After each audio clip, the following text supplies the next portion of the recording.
Last year, I realised that I was never going to be happy working for someone else and contributing towards their goals and their dreams and their finances.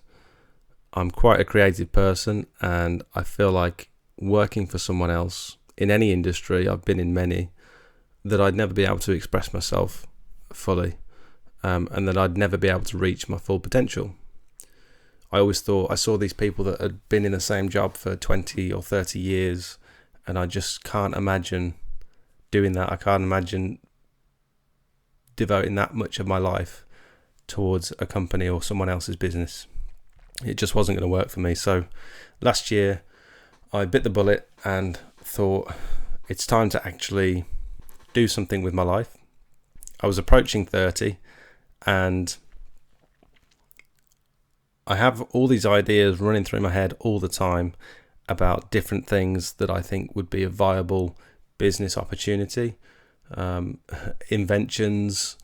I think of gaps in the market that no one has capitalized on yet, whether it's filming or game development or creating products that would begin my career into becoming self-employed, but none of them ever actually had any substance, and they weren't planned, they weren't well thought out, and so they all failed.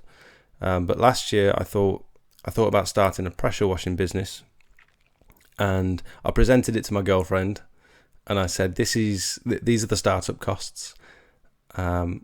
This is how much money I can earn per job, roughly. And she actually thought it was a great idea, and she never thinks my ideas are great ideas, so this was very promising for me. And so I made a decision on that day that I would actually work hard towards one thing, stay committed. It might not be fancy, it might not be luxurious, and the process isn't necessarily going to be fun, but to build something, you need to work hard. And I've never worked hard in my life at anything. I've been good at stuff, like I pick things up and I drop them all the time, but I've never actually committed to one thing. So this felt like the right thing to do. And so for the last 12 months, I've been working towards becoming self-employed. And 5 weeks ago, I handed in my notice at work. And last week was my last official week. And now I'm officially self-employed, which feels weird to say. So this is going to be 5 steps that I took to get into this position. So the first one is a huge one for me. It's not going to be for everyone, I totally understand, but I was very into podcasts, and I did a lot of driving for my job, so I had time on my hands, and most of the time it was listening to music, but sometimes I'd listen to podcasts, and I stumbled across a few sort of motivational speakers and people talking about launching your own business and having your own career and your own time and time for your family, and not reaching that ceiling of potential in your current job where you can blow straight through that ceiling and reach much higher income, and you can have much more time on your hands, and you can steer your life into a certain direction that actually you control. You don't just wait for things to happen to you. You actually control your life. And so I eventually stumbled into things like self-help books, audio books and things like that. And I thought I'd give Audible a try, which is it's an app where you have audiobooks. And I did my free trial. I had a 30-day free trial, and I thoroughly enjoyed it. I listened to about 5 books in a month while I was driving, and there were 2 in particular that absolutely changed my life. I can categorically say this was the starting point of my new life. So the first book was the very first book that I listened to was The Entrepreneur Roller Coaster by Darren Hardy. And he did another book as well, which I listened to straight after, called The Compound Effect. I'm not going to go through the points in it with you at the moment, because I think I definitely recommend, if you're in a similar mindset to what I was, you need to listen to those 2 books. If you're business minded, if you're thinking about launching your own career, or even just life advice, it's not just business advice, it's life advice. And that was the beginning for me. And this came at the same time where I was thinking about cutting costs. This is step number 2. I went through my finances, I went through my bank account and looked at everything that was coming out, and I tried to reduce everything as much as I could. Things like Netflix, Amazon Prime, my phone bill. I started looking at making sacrifices and taking my finances very seriously, because if you're launching your own business and you want to go full time, the fewer monthly outgoings you have, the less pressure you're going to have on yourself. I have a mortgage, I have kids, I have a big dog that needs to be fed, and so I have to earn a certain amount of money to pay all my bills and to make sure we're living comfortably. And so it's very scary to go self-employed, but you can ease some of that stress by reducing your outgoings and making sacrifices. No one said this isn't going to be hard. You're going to have to make a lot of sacrifices to make this work. It depends how much you want it. And so this came at the same time where my 30-day Audible trial ended, and I'd listened to these books and they changed my life.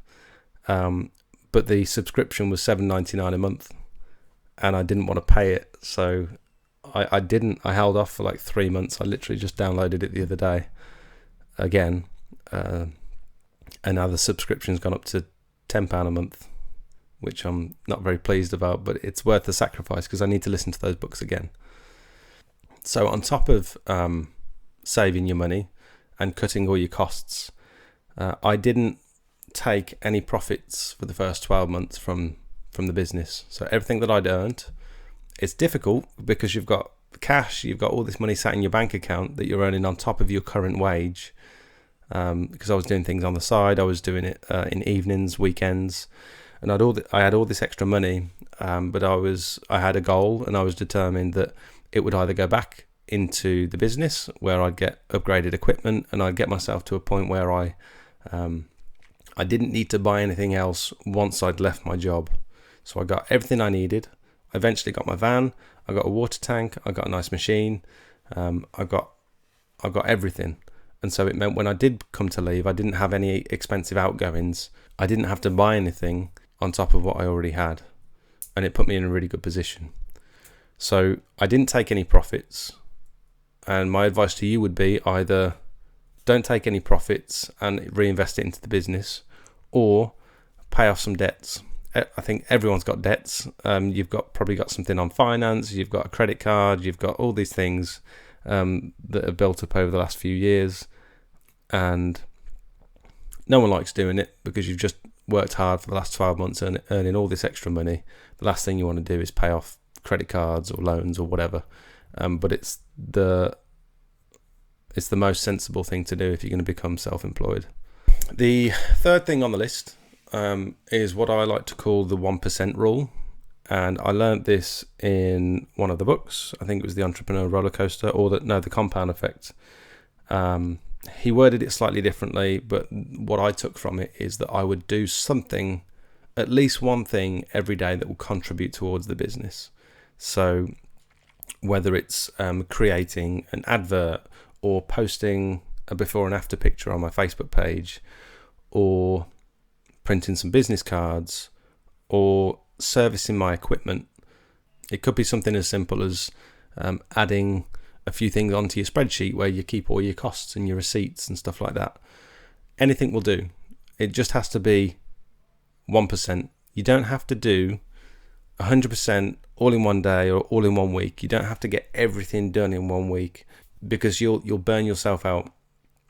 You just do a little tiny bit every day, and it will compound into getting you closer and closer towards your goal. Things don't just happen. You've got to make them happen. And so if you're doing nothing every day, and then you spend a week doing everything, and then you spend another 3 or 4 weeks doing nothing, you're never gonna move forward. So just do a tiny bit every single day. So the fourth thing on the list that I did was I used my Facebook friends and I leveraged my presence on social media to turn that into jobs.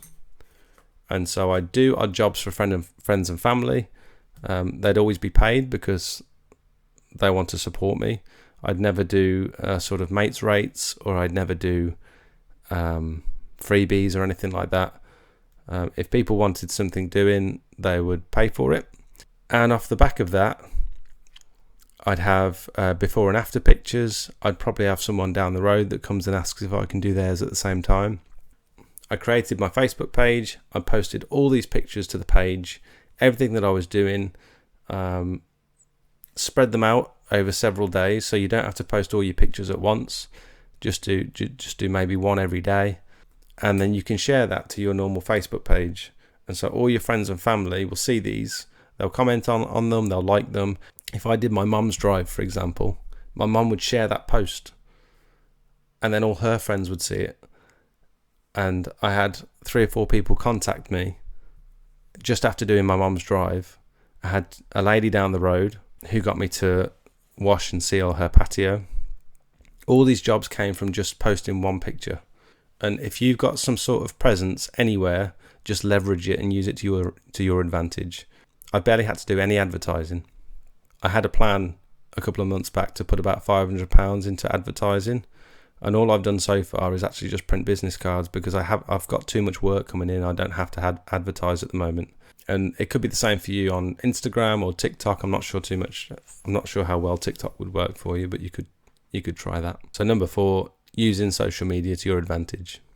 And the last thing is to do a fantastic job.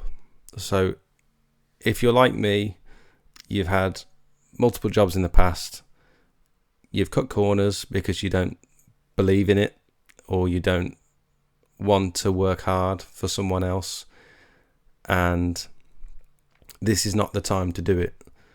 So every job that you do, you want to put in 110% to making sure the customer is absolutely satisfied. There are times where you'll want to cut corners, and there are times where you'll want to finish quickly and not go the extra mile for the customer. Just simple things like putting plant pots back, or washing down the bin because it's been sprayed with dirt, or washing down the gutters or the windows. All these things the customers will see, and they won't call you back next year. And so it's important to build a client base that are going to return to you year after year, that you do an amazing job for each customer. And it doesn't mean allow them to take advantage of you and give them a cheaper price, and it doesn't mean do extra work for them. It just means do a great job, tidy up after yourself, and don't cut corners. And enjoy the journey.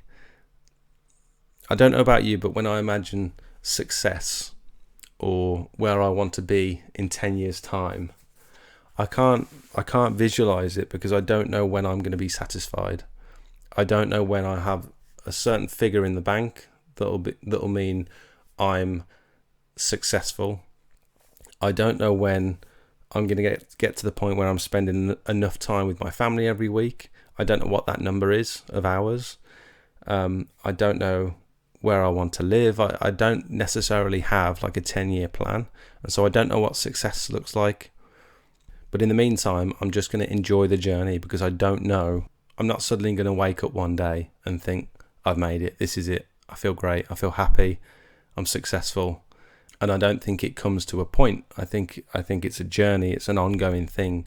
And so you might as well put 110% into all your work and enjoy the process. Enjoy doing the job. Enjoy talking to the customer. Enjoy spending that extra bit of time cleaning the windows down, because that's what it's all about. It's all about the journey. So another sort of honourable mention, if I could give someone any advice, and you can take something from this video, is don't just leave your job because you're not happy and you want to start this business venture. Do something on the side first. Prove to yourself that you can earn money, and get some savings behind you before you make any rash decisions. Like I said, I've got a mortgage and kids. I couldn't afford for this to fail, and I won't allow it to fail. And so I've made sure I've got at least a couple of months' wages behind me. I've got 2 months worth of work booked in. And so I know for at least the next 3 or 4 months, I'm going to be okay. And in that time, I can go crazy with my advertising and get as much work in as I possibly can. I hope someone found something worthwhile in this video. And I know it's a long one. Thanks for making it to the end. I really appreciate you watching. Thank you.